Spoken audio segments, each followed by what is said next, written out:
আসসালামু আলাইকুম। তোমরা নিশ্চয়ই অবগত রয়েছো যে তোমাদের বোর্ড এক্সামে কিন্তু অলওয়েজ প্যারাগ্রাফ লিখতে হয় এবং তোমরা নিশ্চয়ই জানো 200-300-র মতো টপিক রয়েছে যেগুলোর উপর তোমার প্যারাগ্রাফ আসতে পারে। আমি আজকে একটা টেমপ্লেট তোমাদেরকে দিয়ে দেওয়ার চেষ্টা করছি যে একটা টেমপ্লেট যদি তুমি টোটালি সুন্দরভাবে ফলো করো তাহলে তুমি যতগুলো প্যারাগ্রাফ আছে সবগুলোই সুন্দরভাবে খুব সহজভাবে লিখে ফেলতে পারবা। তোমাকে একটা জিনিস মনে রাখতে হবে যে যখনই একটা গুরুত্বপূর্ণ বোর্ড পরীক্ষা চলছে তোমাকে সময় কিন্তু খুব হিসাব করে ব্যবহার করতে হবে। তুমি এমন কোনো উল্টাপাল্টা জায়গায় যে জায়গাটা থেকে তোমার কোনো লাভ হবে না, তুমি খেয়াল করবে যে তোমার কোনো উপকার হচ্ছে না, ওরকম জায়গায় তুমি কিন্তু তোমার সময়টা দিতে পারো না।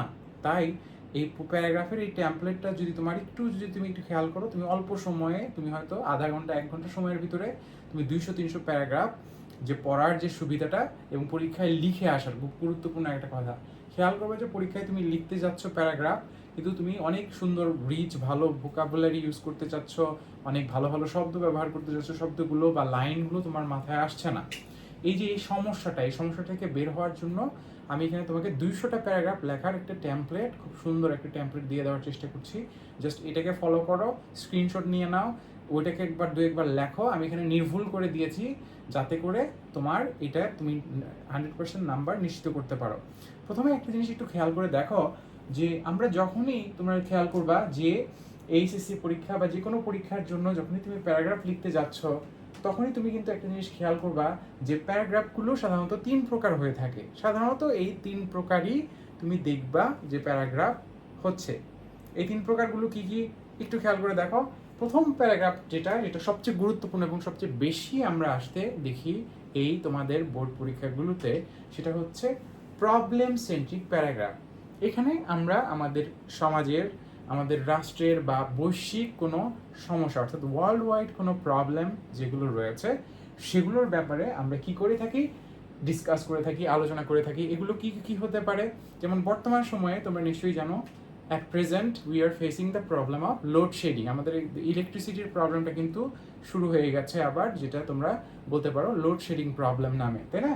এই লোডশেডিং যেটা আছে, তারপরে দেখো এখন খুব সবচেয়ে বেশি হট টপিক সেটা হচ্ছে কি এই গ্লোবাল ওয়ার্মিং বা ক্লাইমেট চেঞ্জ। এটা কিন্তু ওয়ার্ল্ড ওয়াইড একটা প্রবলেম, তাই না? এই প্রবলেম টপিকগুলো রয়েছে।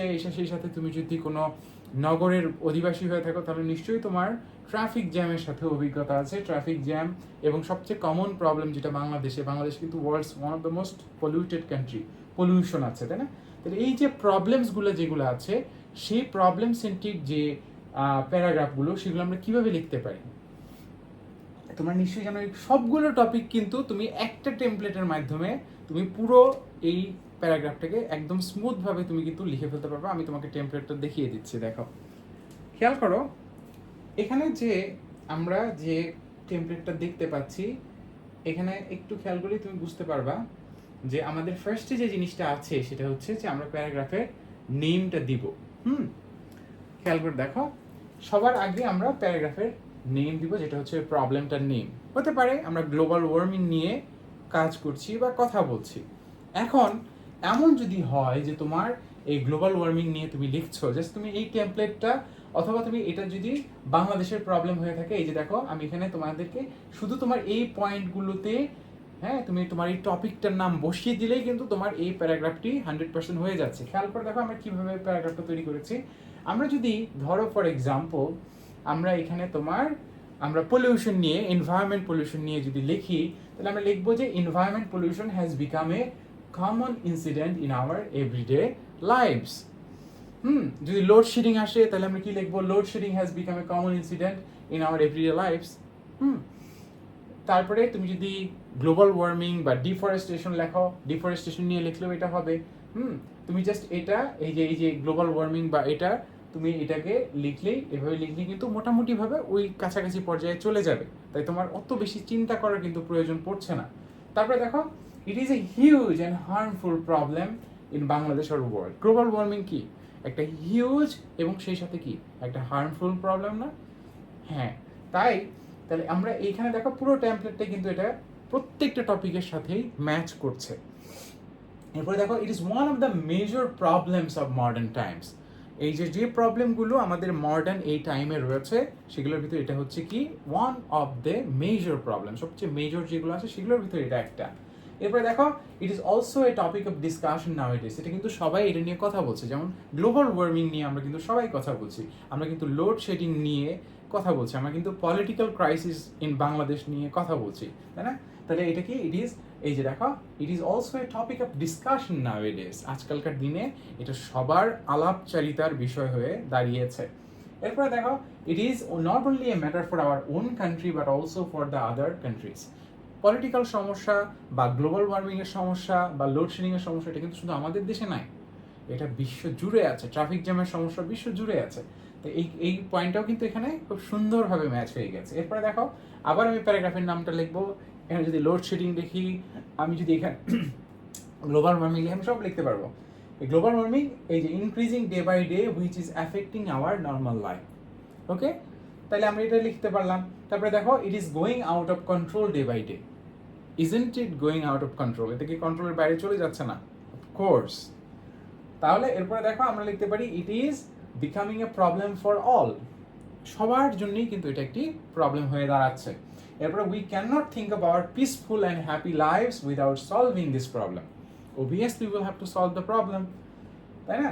তাহলে আমরা এটা লিখলাম, তারপর আমরা লিখলাম যে dash causes many other problem. For example তুমি ট্রাফিক জ্যামের কথা চিন্তা করো, যখন তুমি ট্রাফিক জ্যামের প্রবলেমটার দিকে খেয়াল করবা, একদম স্পষ্টভাবে কিন্তু বুঝতে পারবা যে ট্রাফিক জ্যামের প্রবলেম কিন্তু শুধু ট্রাফিক জ্যামের প্রবলেমের ভিতরেই কিন্তু সীমাবদ্ধ নেই, বরং ট্রাফিক জ্যামের কারণে কিন্তু অনেক সময় রোগীদের মৃত্যু হচ্ছে, আমাদের যে স্বাভাবিক যাতায়াতের যে ব্যবস্থা সেটার ক্ষতিগ্রস্ত হচ্ছে, আর সেই সাথে আমাদের যে ওয়ার্ক আওয়ারগুলো আছে, আমরা যে কাজগুলোতে যে সময়টা প্রোডাক্টিভ কাজে ব্যয় করতে পারতাম, ট্রাফিক জ্যামে আটকে পড়ার কারণে কিন্তু আমাদের সেই প্রোডাক্টিভ আওয়ার্সগুলো বা প্রোডাক্টিভ টাইমগুলো নষ্ট হয়ে যাচ্ছে। তো তাহলে এই যে দেখো ইট কজেস আদার প্রবলেম, এই প্রবলেমটা কি অন্য কিছু প্রবলেম জন্ম দিচ্ছে না? হ্যাঁ, এটাও তো ট্রু, ঠিক আছে। এই যে causes many other problems in our country, I personally think that man is mostly responsible for it. এই যে গ্লোবাল ওয়ার্মিং এর সমস্যা, এটার সবচেয়ে বড় দায় কার? নিশ্চয়ই মানুষের। এই যে ডিফরেস্টেশন বা বন নিধনের যে কার্যক্রম চালানো হচ্ছে, এটার রেসপন্সিবিলিটি কার? মানুষের। এই যে ট্রাফিক জ্যাম হচ্ছে, এটার রেসপন্সিবিলিটি বা দায় কার? মানুষের। তারপরে তুমি যদি চিন্তা করো লোডশেডিং এর সমস্যা, এটা কার? মানুষের। নিশ্চয়ই মানুষই যে এই যে তার যে সঠিক ব্যবস্থাপনা আছে সেই ব্যবস্থাপনাটা যদি ঠিক মতো করতো তাহলে কি কারেন্টের সমস্যা হতো না কিন্তু। তাহলে আমরা জাস্ট এই ট্যাম্পলেটটা তোমরা যদি স্ক্রিনশট নিয়ে নাও, এটাকে জাস্ট এটা যেখানে যদি প্রবলেমটা বসিয়ে দাও, তাহলে কিন্তু তোমার অনেক হ্যাসেল প্যারা থেকে তোমাকে বেঁচে যেতে পারছো। তুমি জাস্ট এটাকে তুমি লিখে নাও, এইটা মনে রাখো, এইটা জাস্ট তোমার যদি মাথায় থাকে, জাস্ট তোমার একবার দুইবার তুমি লিখে নিলেই তুমি দেখবা যে এই 200-300টা প্যারাগ্রাফ তোমার হয়ে যাবে।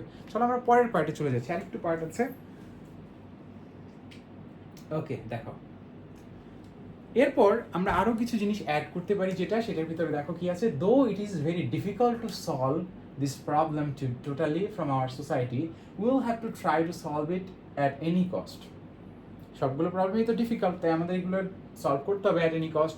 Without solving this acute problem people can not get relief. মানুষ কি রিলিফ পাবে এই প্রবলেমটা যদি সলভ না হয়? So without solving this acute problem people can not get relief. Everybody wants a good solution to this problem in our country or in global worldwide.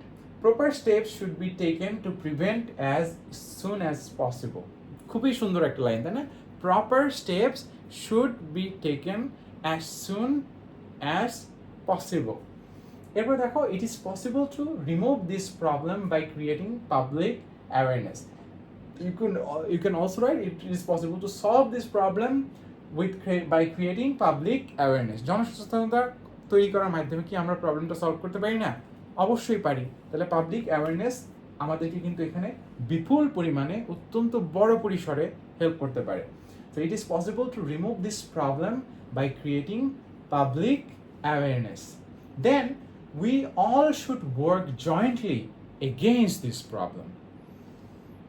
The government as well as conscious people can play a vital role in this regard. We hope that we will be able to overcome this problem in the days to come. এই প্রবলেমটা solve হবে কবে? ভবিষ্যতে যে দিনগুলো আসছে সেগুলোতে। So we should be more active to get a better solution.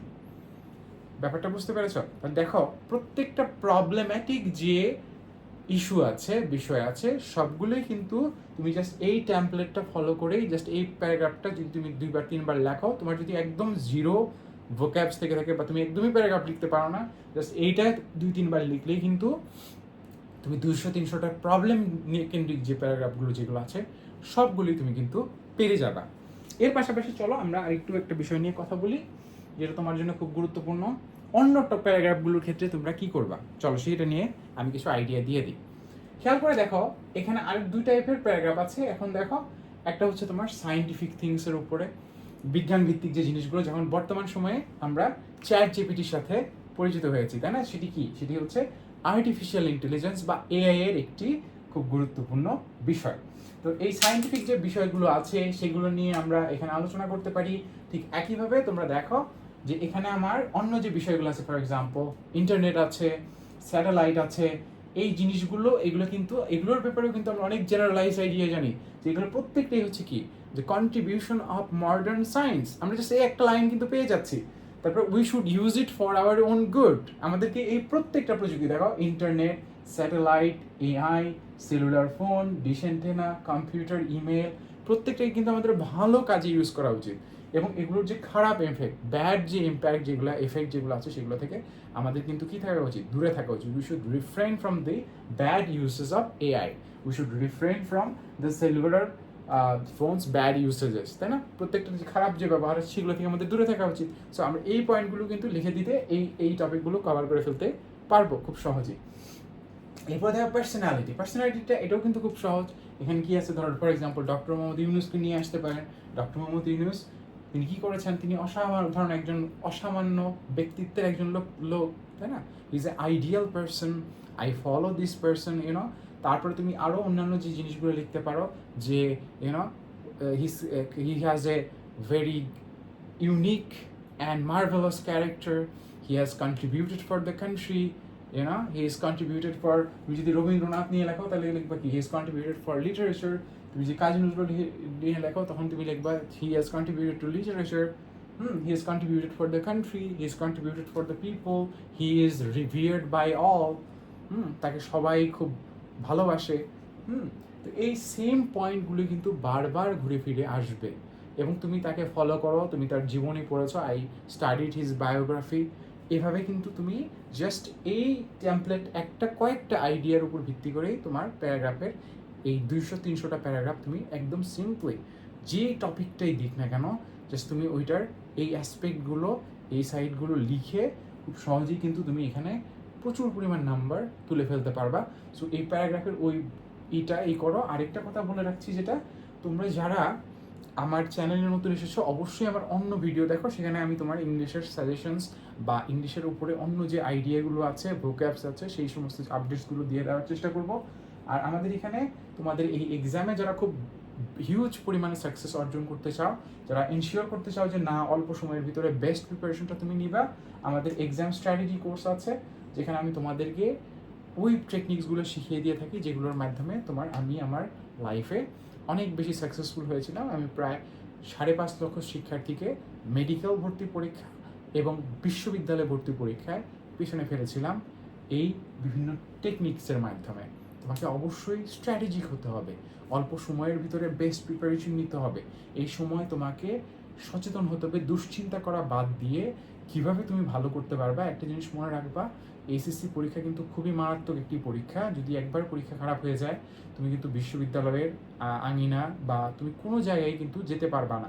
এবং এইচএসসি পরীক্ষার আগ পর্যন্ত তোমার জীবন কিন্তু একরকম ছিল, এরপরে কিন্তু একরকম হবে। আমি তোমাদেরকে একটা স্টুডেন্টের ঘটনা বলি। আমারই একটা স্টুডেন্ট ছিল, ও আমাদের একটা প্রোগ্রামে এসেছিলো, ও পরে জিএসটিতে চান্স পেয়েছে।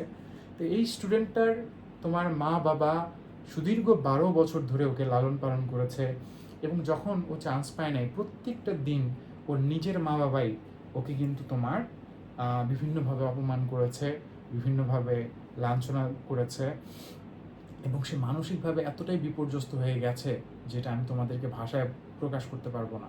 কারণ দেখো, ভার্সিটির আগ পর্যন্ত তোমার জীবনটা কিন্তু একরকম থাকে এবং যখন তুমি ভার্সিটিতে আসো তখন কিন্তু পরিস্থিতিটা আরেক রকম হয়ে যায়। এবং এই যে এইচএসসি পরীক্ষাটা তোমাদের জন্য আমি এই ভিডিওগুলো কেন তৈরি করছি, এর কারণটা হচ্ছে আমার ভেতরে একটা ভয় আছে, যেটা যে এই পরীক্ষাগুলো যদি তোমরা একটু খারাপ করে ফেলো তাহলে কিন্তু দেখা যাবে যে অনেকেই তোমরা ভার্সিটিতে যেতে পারবে না। আর যদি চান্সও পাও পেছনের সারির ভার্সিটিগুলোতে পড়ে তো তোমার অনেক ক্ষতি হবে। তুমি ওগুলোতে যাবা আসবা, তোমার অনেক কষ্ট হবে, ঠিক আছে? ভালো একটা ইউনিভার্সিটিতে তুমি যদি না চান্স পাও তাহলে কিন্তু তোমার লাইফে, ভালো একটা মেডিকেল কলেজে তুমি যদি না চান্স পাও তাহলে কিন্তু অনেক প্রবলেমস, কষ্ট তোমার ফেস করতে হবে। এবং সবচেয়ে বড় যে সমস্যা আমি বলবো যেটা, যে ইন্টারমিডিয়েট পর্যন্ত তুমি কিন্তু বলতে পারতে যে আমি এখানে পড়েছি, হ্যাঁ আমি এখানে পড়েছি, তোমার একটা পরিচয় ছিল। কিন্তু এরপরে যদি তুমি চান্স না পাও, এই যে ওই ছেলেটার ঘটনা যেটা বলছিলাম, ও কিন্তু পরিচয় দিতে পারে না কারোর কাছে। অনেক শিক্ষার্থীরা দীর্ঘ 2 বছর 3 বছর ধরে ঘর থেকে বের হয় না, কেন জানো? এই যে পরিচয় দিতে পারে না, কোথায় চান্স পায় না। তাই এই জন্য যারা তোমরা চান্স নিশ্চিত করতে চাও, বুয়েটে তুমি হয়তো ভর্তি পরীক্ষা দিবা, মেডিকেলে ভর্তি পরীক্ষা দিবা, তুমি ইউনিভার্সিটিতে ভর্তি পরীক্ষা দিবা, আমি মেডিকেল এবং ইউনিভার্সিটি দুটো জায়গাতেই চান্স নিশ্চিত করেছিলাম। এবং আমি তোমাকে এই স্ট্র্যাটেজিগুলো, কৌশলগুলো দিয়ে দিব যে কীভাবে তুমি জিনিসগুলো করবা। প্লাস আমি তোমার সাথে পার্সোনালি কথা বলে আমার অভিজ্ঞতাগুলো, আমি কীভাবে চান্সগুলো নিশ্চিত করেছিলাম সেগুলো আমি তোমাকে শিখিয়ে দেওয়ার চেষ্টা করব, যাতে করে তোমার এই যে কঠোর সময়টা, এই সময়টায় তোমার কোনো কষ্ট না হয়। তাহলে তুমি এই ভিডিওগুলো দেখো, আমার চ্যানেলের অন্য ভিডিওগুলো দেখো, তোমার পরীক্ষা ইনশাল্লাহ অনেক ভালো হবে, ঠিক আছে? আর মাথা ঠান্ডা রাখো, পরীক্ষার সময় সবচেয়ে গুরুত্বপূর্ণ জিনিস হচ্ছে মাথা ঠান্ডা রেখে খুব সুন্দরভাবে প্রিপারেশন নাও, ওকে?